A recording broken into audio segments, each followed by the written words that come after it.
Amém? Abre sua Bíblia comigo então, para o livro de Esther.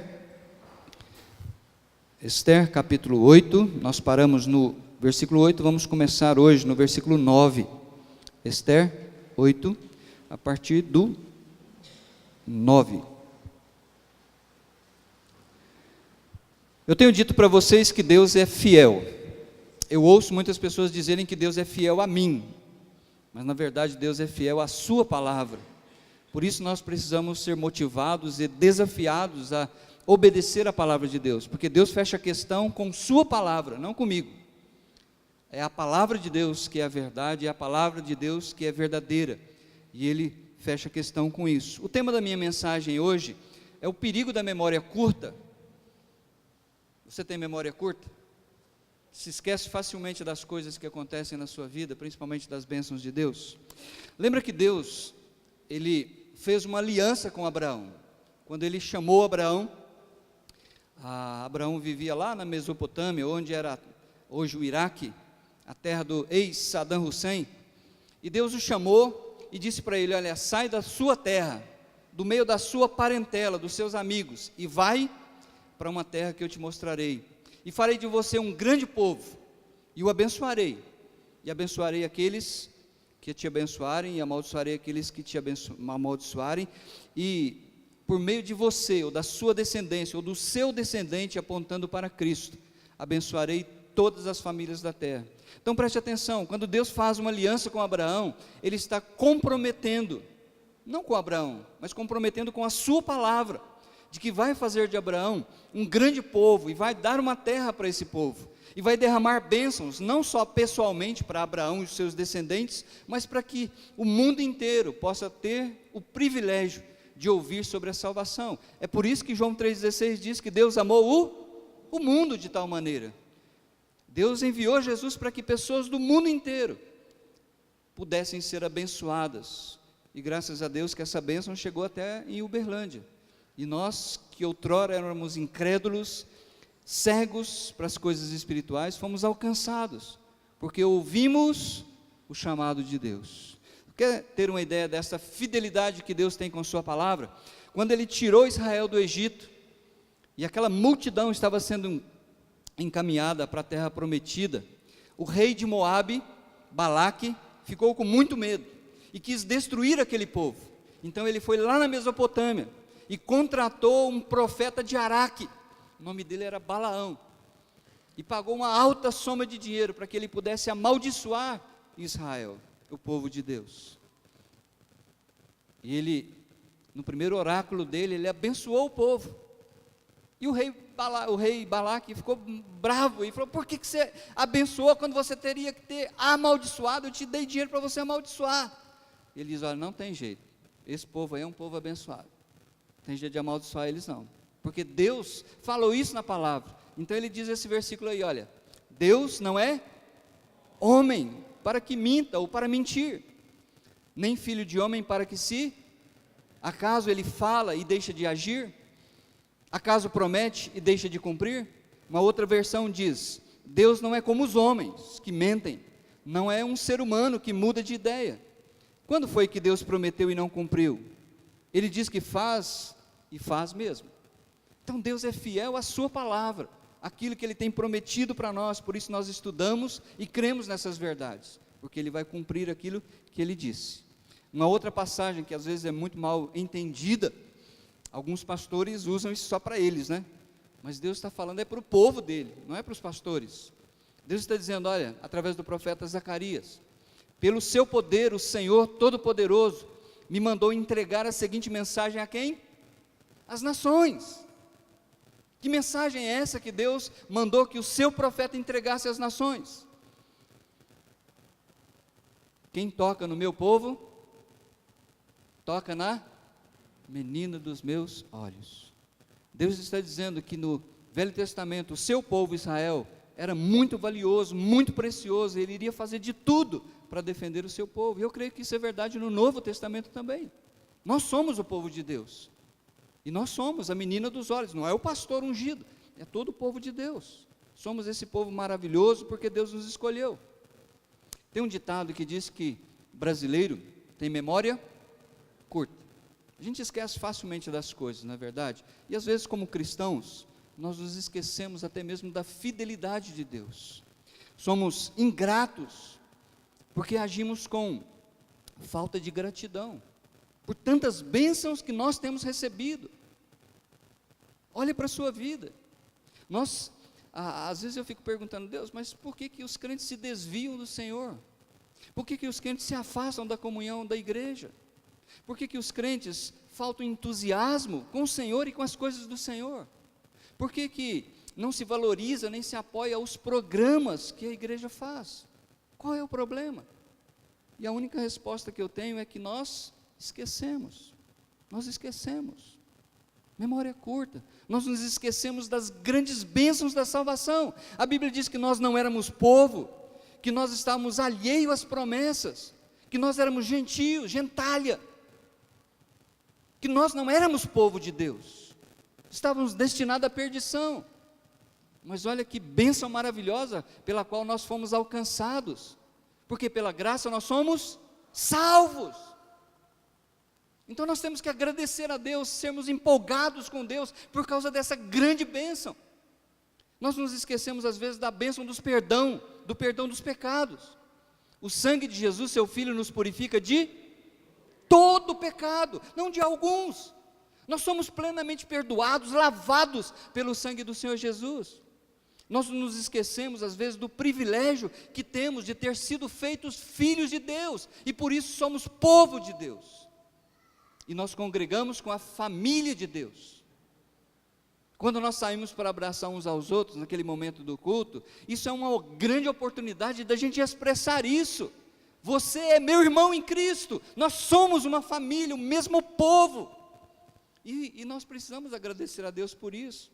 Nós nos esquecemos da fidelidade de Deus, que não deixa você cair em tentação, a sua força que te conduz. Judas, o escritor, diz que é Deus quem nos guarda em suas mãos, e Ele vai nos apresentar um dia puros, imaculados, sem mancha, diante da glória dEle. Isso tem que nos levar a uma gratidão profunda. Nós nos esquecemos do quanto Deus já fez por nós. Aquele que começou boa obra em vocês, vai completá-la. Deus é fiel à sua palavra, Ele prometeu que vai completar uma boa obra em nós, e Ele vai fazer isso. Ele não pode mentir, Ele não pode caducar em suas palavras. Quem tem memória curta, alimenta no caráter e na conduta ingratidão. Preste bem atenção nisso que eu quero ensinar para você hoje à noite. Pessoas de memória curta, geralmente, são amarguradas. Pessoas de memória curta, geralmente, são ranzinzas. Pessoas de memória curta, geralmente, são ingratas e reclamonas. Elas não conseguem olhar para trás e ver na sua história de vida, de fé, a grandeza de um Deus maravilhoso, que tem nos conduzido, que tem nos levado em asas de águia. Deixe-me dar 2 exemplos de pessoas que têm memória curta. O primeiro exemplo é um faraó. Se você vem comigo no último capítulo do livro de Gênesis, os últimos capítulos do livro de Gênesis mostra José, que foi o segundo no império de Faraó. Ele arrumou a casa de tal maneira que o Egito prosperou terrivelmente, foi lá para o topo. José fez grandes coisas para o Egito. Através de José, Deus abençoou aquela nação e ela se tornou uma nação próspera. E o último capítulo de Gênesis termina com a morte de Jacó, de José. O primeiro capítulo de Êxodo diz que se levantou um novo faraó, que não conhecia José, nem se interessou em conhecer a história do povo de José. O que ele faz? Ele começa a perseguir os judeus. Ele vai atrás. Ele pensa que ele pode destruir os judeus. Se você quer destruir uma nação, uma igreja, esqueça dos seus heróis, esqueça dos seus personagens. Eu não sei se você tem a curiosidade, eu gosto um pouco de notas antigas. Eu fui lá no meu baú de notas antigas e tentei separar algumas mais novas lá, para mostrar para vocês. Se você pega na nossa história, as notas, as cédulas mais antigas, todas elas trazem um personagem importante da nossa história. Eu fico maravilhado com isso. Você pode conhecer várias pessoas diferentes. Olha, o Juscelino Kubitschek, nota de 100 contos, 100 cruzados. Outro personagem, mais um personagem, mais outro personagem. Agora a gente está bem mais lá para trás. Dom Pedro II, Dom Pedro I. Eu acho interessante isso. Até um certo momento, as cédulas nossas vinham estampados o nome de personagens. E nós aprendíamos até história com relação a isso. Mas a partir de 1994, uma mudança na filosofia mudou isso. Nota de 100 conto, não é minha não, pedi emprestado do seu Alcides. Nota de 100 conto. Olha aqui, o que tem aqui? Um peixe. Nota de 50 conto, o que tem aqui? Um animal. Estamos diminuindo. Nota de 20 conto, macaquinho. Veja, a partir de 1994, nota de 10, uma arara. Por último, nota de 5. Veja, tem um cisne. Então, o que aconteceu? Parece que há uma filosofia que diz que nós não podemos enaltecer pessoas, que nós não podemos ter uma boa lembrança de personagens, de heróis que fizeram a nossa pátria. Isso aconteceu com esse faraó. Ele não se importou com o passado, ele não se importou com José, que era um grande personagem. E o Egito foi literalmente destruído, arrasado, por causa da imprudência, da memória curta desse homem. Porque ele tentou destruir o povo de Deus. O que o povo de Deus é?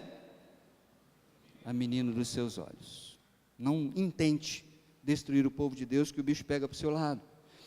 Uma outra passagem que fala de memória curta é o apóstolo Pedro. Ele olhou para a igreja e ele diz: olha, sabe por que vocês não crescem espiritualmente? Sabe por que vocês têm tantas dificuldades de conhecer a palavra, de expressar uma vida cristã que honre e glorifique a Deus? Ele diz: porque vocês se esquecem da purificação dos seus antigos pecados. O que ele está querendo dizer com isso? Que os cristãos têm memória curta, eles não conseguem ser gratos pelo fato de que Deus os chamou em Cristo Jesus, os perdoou e fez com que eles fossem uma nova criatura, e a partir dali, eles começaram a andar, como a Márcia falou, com altos e baixos, com lutas e provações, mas Deus tem nos segurado em suas mãos, e hoje nós somos o que somos, como diz o apóstolo Paulo, pela graça de Deus. Então, muitas vezes, meus queridos, o problema da estagnação do povo de Deus é essa memória curta que nós temos. Se a memória curta gera no caráter cristão essa ingratidão, será que existe algum antídoto que nós podemos lutar contra isso? Eu tenho uma sugestão: é participar de eventos que nos ajudam a alimentar a nossa memória com a ação de Deus na história e na nossa própria vida. A Igreja Evangélica dos Irmãos, ela oferece alguns eventos. A semana toda tem algum evento em que você pode participar, para você alimentar o seu coração, para você ser edificado, encorajado. Nós temos o nosso culto dominical, nós temos a nossa ceia de comunhão, nós temos o CAT, que é um curso de aperfeiçoamento teológico, nós temos famílias durante a semana, em que em cada bairro, grupos pequenos se reúnem para compartilhar, para chorar, para orar uns pelos outros. Nós temos o HDMD, Homens de Deus e Mulheres de Deus, que reunimos uma vez por mês, na casa de algum irmão, para termos um tempo juntos, para lermos a Bíblia, para orarmos, para termos comunhão uns com os outros. Temos almoço comunitário, retiros e acampamentos, temos o ANSE. São alguns eventos que nós temos, que nos ajudam. Hoje à noite eu quero que você seja estimulado a ser alegre, por causa das festas de Deus. Levítico capítulo 23, a gente não vai ler nesse momento, mas Deus estabeleceu 8 festas para Israel. Durante todo o ano eles tinham uma festa, em meses diferentes. Só a festa do sábado, que era semanal, as outras eram anuais. Mas o judeu, uma vez por ano pelo menos, ele tem 7 festas, para se congregar, para se alegrar. Eu acho que muitas vezes o nosso culto tem muito da Igreja Católica Romana, de onde a maioria de nós veio. aquela contrição assim, porque parece que Jesus está morto, aí a gente tem que, amém, glória a Deus. A gente tem medo de ser alegre. O nosso Deus não está morto, o nosso Senhor Jesus está vivo. Ele está à direita de Deus como nosso advogado, Ele intercede por nós. As festas, não é para a gente realizar as festas judaicas, não estou dizendo isso não, isso a Bíblia diz que eram sombras de realidades que nós temos hoje. Elas eram apenas pretextos para ensinar aos judeus o que Deus estava fazendo por eles e aquilo que Deus ainda viria fazer por eles. Então os judeus, eles se reúnem para celebrar essas festas com tanta alegria, e isso faz com que eles se tornem uma nação, um povo, uma família, uns lidando, uns cuidando uns dos outros. Festas têm muita importância, é muito importante. Deixa eu me mostrar uma festa que a gente vai estudar hoje à noite aqui, onde eu pus, é rapidinho, é só para você ter uma noção de um culto numa sinagoga. Os judeus estão comemorando o dia de Purim, que nós aprendemos aqui no livro de Esther, aquele dia em que Amã queria destruir os judeus, lembra disso? E Deus deu a eles o livramento, a libertação. Então anualmente eles, deixa eu ver se eu consigo aqui, vai lá, pode apagar tudo aí para nós. Ué. Cadê meu negócio? Espera aí.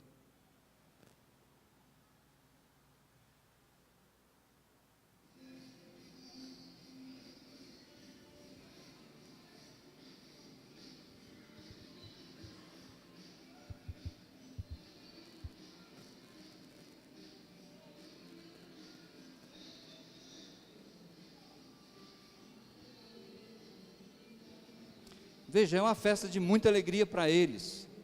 Faz 2.400 anos que a história de Esther aconteceu. E anualmente, esse povo se reúne em todos os lugares de Israel e onde eles vivem. Eu vi vídeos de judeus na sinagoga lá na África, nos Estados Unidos, na China, onde há judeus. No 12º mês do ano deles, corresponde mais ou menos ao nosso mês de fevereiro, março, eles se reúnem. E com muita alegria eles festejam, eles comem, eles adoram o Deus de Israel, o Deus que os libertou.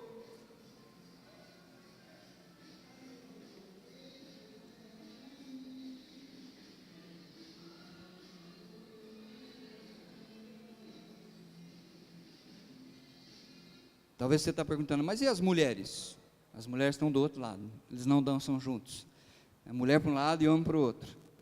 Agora, qual foi a origem desta festa do Purim? Por que esse povo comemora anualmente esta festa chamada Purim? Abra sua Bíblia comigo então, no versículo 9, do capítulo 8 de Esther.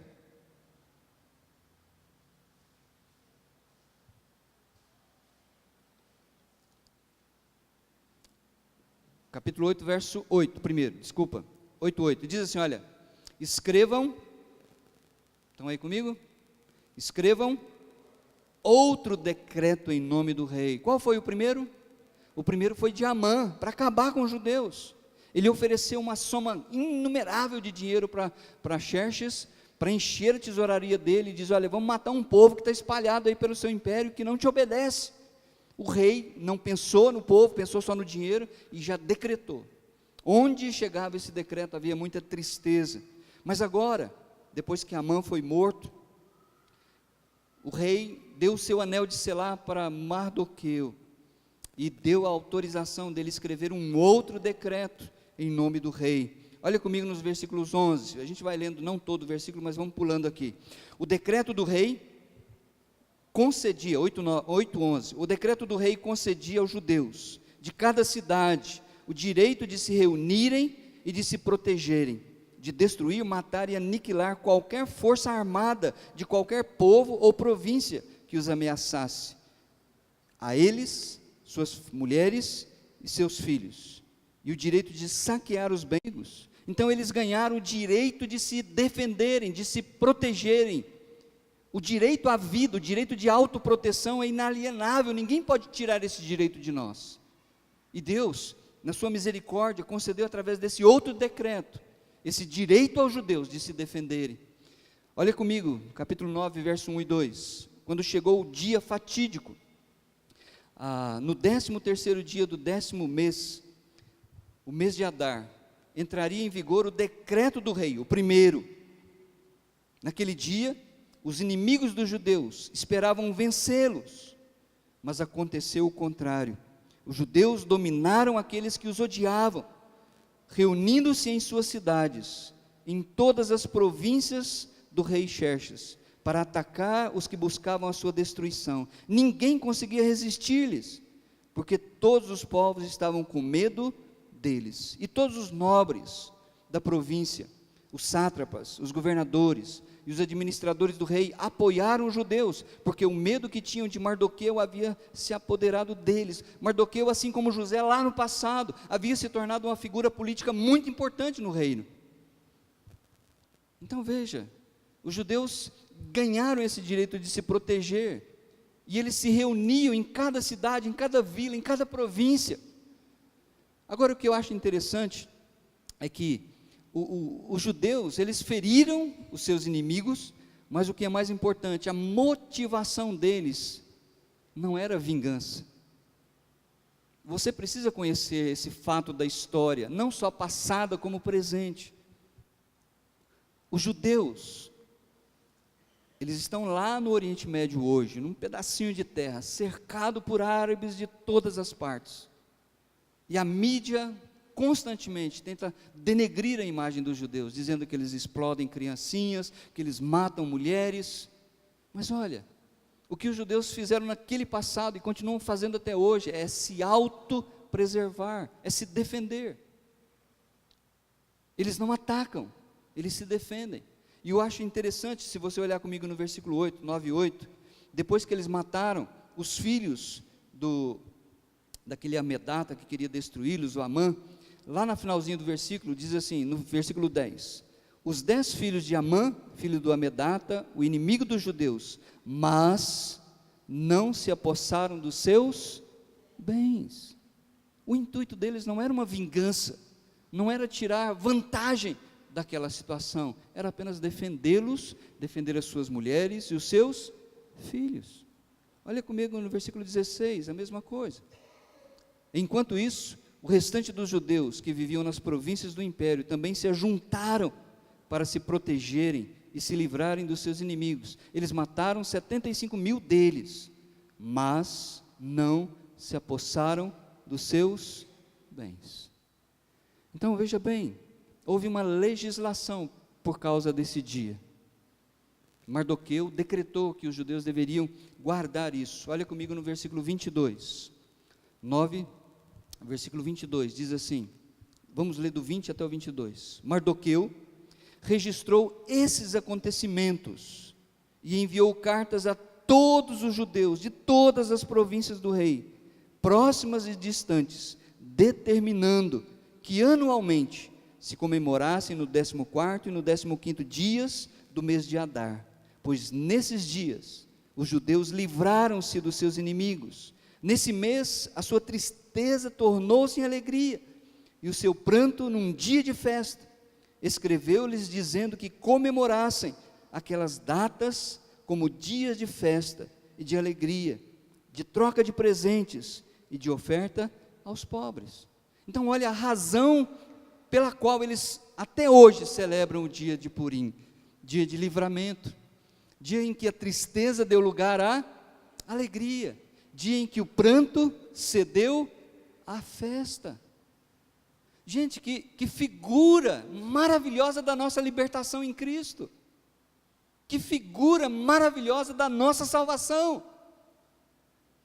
Então ele regula isso e diz, olha, anualmente vocês vão se reunir para se alegrar, para comemorar. Eu separei outros vídeos, mas nós não vamos ver, você pode ver isso no YouTube, é só você digitar lá, festa dos judeus, dia de Purim. Eles pulam, eles dançam, eles comem, e é maravilhoso. Eu fiquei pensando, a legislação está aqui, quais são os efeitos desta festa na nação, no povo de Israel? O primeiro para mim é gratidão. Esse é o primeiro efeito que eu vejo na vida desse povo. Eles são capazes de olhar para o passado, eles sabem quem eles são, eles sabem de todas as lutas que eles enfrentaram, as batalhas, mas eles sabem também que há um Deus no céu que cuida deles, e eles são profundamente gratos a isso. Gratidão. Você tem sido uma pessoa grata por Deus ter feito tanto na sua vida, por Deus ter te dado habilidades, às vezes inteligência, capacidades administrativas. Deus tem dado a você muitas habilidades para o louvor da glória dEle, e um dia nós iremos prestar contas disso.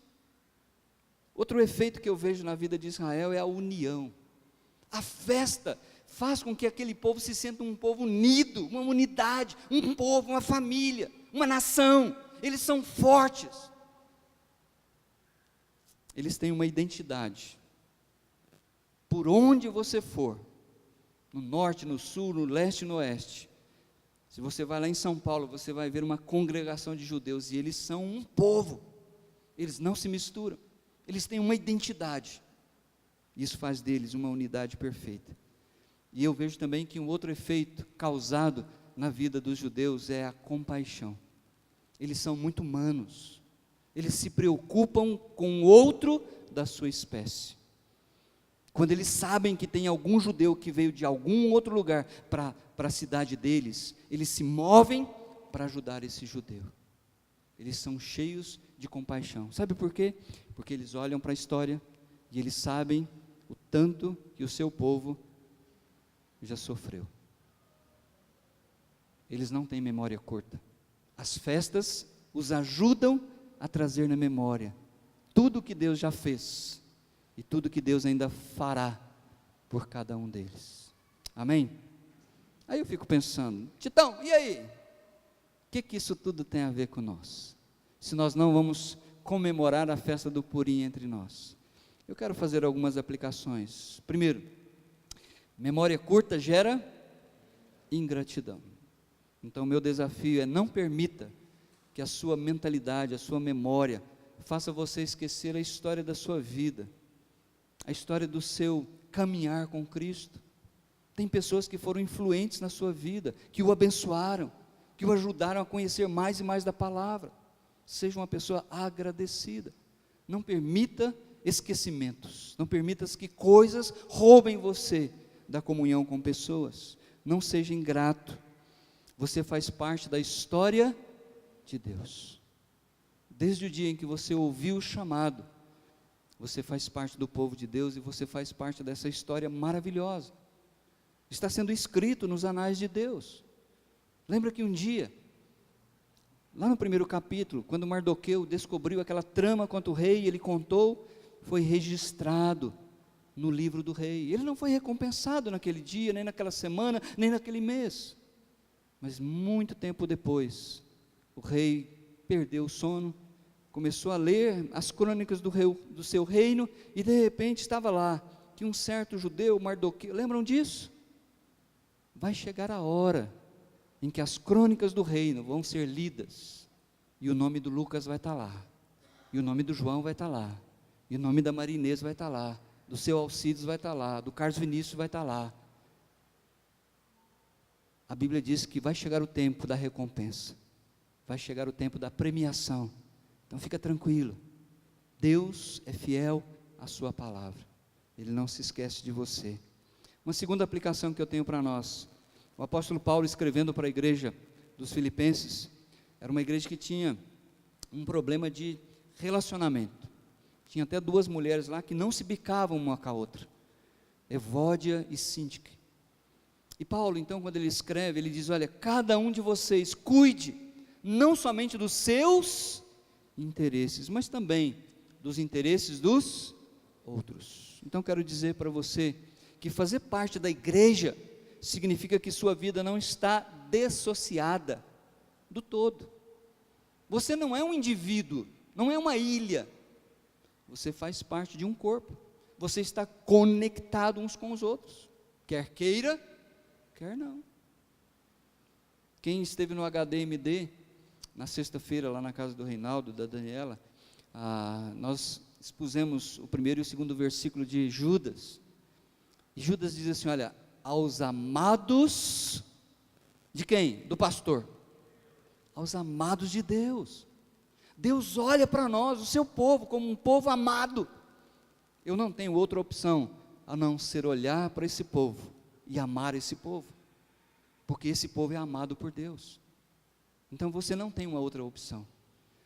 Você faz parte do todo, você não é um indivíduo isolado. Sua fé e sua conduta, de alguma forma, afetam toda a igreja. É por isso que continuamente eu puxo a nossa orelha, porque a Bíblia ela é como um espelho em que nós olhamos para ver se há algum defeito, se a gente precisa pentear o cabelo, se a gente precisa passar um bastião na boca. Então a Bíblia é esse espelho que diz, olha, sua vida não está legal nessa área, naquela área, para a gente ir consertando. Isso é santificação, para que a gente possa viver para a glória de Deus. Quem veio na ceia ontem, lembra que eu falei de um texto tão interessante, quando Deus fala assim, olha, quando vocês, falando para Israel, quando eles estavam no acampamento, quando vocês fizerem cocô, não deixa solto aí na rua não, vocês têm uma pá, faz um buraquinho e cobre o cocô de vocês. Por quê? Porque eu ando no meio do acampamento de vocês, e não quero pisar em coisas impuras. Deus não está interessado em cocô, Ele está interessado nas nossas vidas. Ele está dizendo, olha, purifica a sua vida, se você tem a esperança da vida eterna. Paulo diz, aquele que mentia, não minta mais. Aquele que roubava, deixe de roubar, passa a trabalhar para ajudar os outros, rapaz. Aquele que tem estupim curto, se põe o sol sobre a sua ira. Então a Bíblia é cheia de conselhos, para a gente olhar e dizer, olha, eu preciso melhorar nessa área, eu preciso melhorar naquela outra área. E às vezes nós temos que nos prostrar diante de Deus, em oração, e dizer, misericórdia. Como Paulo falou, desventurado homem que eu sou, quem me livrará desse corpo mortal? Aí ele para, ele levanta as mãos e diz, graças a Deus, por Jesus Cristo. É assim que nós temos que fazer. Terceiro lugar, a igreja tem algumas festas, não à semelhança dos judeus da antiguidade, mas a IEI Tubalina, ela tem festas, como eu falei para vocês, dando-nos oportunidades de sermos um povo, uma família, estreitar os nossos relacionamentos e juntos crescermos na graça e no conhecimento de Jesus. Existe espiritualmente uma unidade, mas na prática às vezes nem sempre é verdade. É por isso que Paulo diz para os cristãos, façam, vamos ler comigo esse vermelhinho aí? Façam todo esforço, não é uma coisa fácil, eu tenho que abrir mão dos meus direitos, às vezes eu tenho que fechar a minha agenda para dar crédito à agenda de Deus. Façam todo esforço para conservar a unidade do Espírito. Então ela já existe, mas como igreja local, nós precisamos nos humilhar para conservar essa unidade do Espírito pelo vínculo da paz. Qual é a nossa identidade? Nós somos igreja, mas não somos a única igreja de Deus. Eu gosto de orar cada domingo dizendo que hoje à noite tem igreja espalhada por esses 4 cantos cultuando a Deus em nome de Jesus, amém?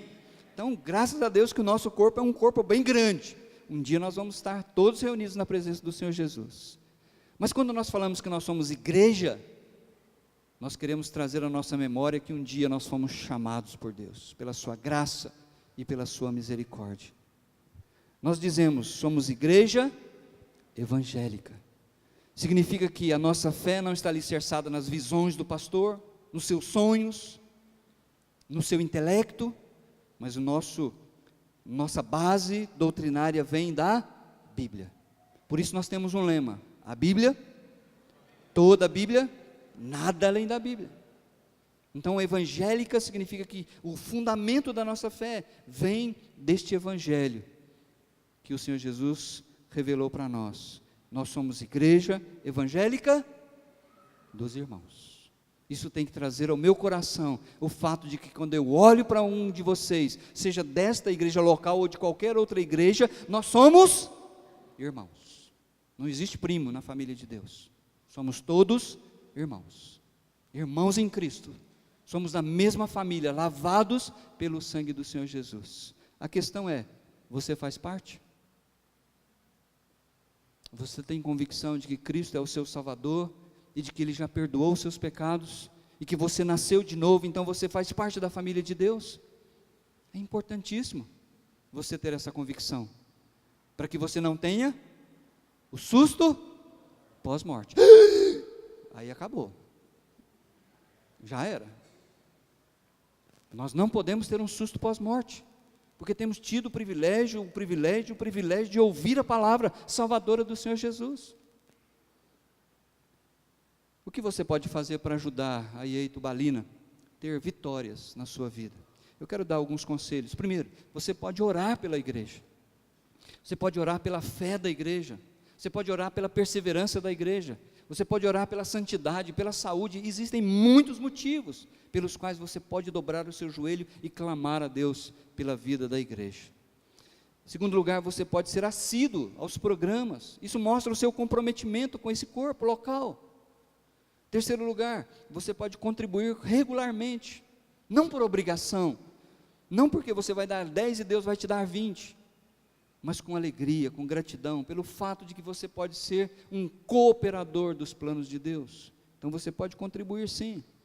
Você pode divulgar o evangelho entre os seus conhecidos, familiares, pregar, falar sobre Jesus, sobre o perdão dos pecados, sobre a vida eterna. Por último, você pode defender sua igreja. Como que os judeus foram vitoriosos? Cada um ficou no seu cantinho, com a espadinha, e falou: vem para cima de mim. Não, eles se reuniram, eles se uniram, não para vingar, mas para defender aquilo que era deles. Nós como igreja, temos que nos unir, para nos defender. Quando você ouvir qualquer maledicência contra o povo de Deus, é sua obrigação dizer: opa, está falando do meu povo. E você precisa realmente defender aqueles que são lavados pelo sangue do Senhor Jesus. Cuidado com a memória curta, procure ser fiel à palavra de Deus, porque Deus é fiel à sua palavra. Amém? Temos uma música para a gente orar e agradecer a Deus por hoje à noite.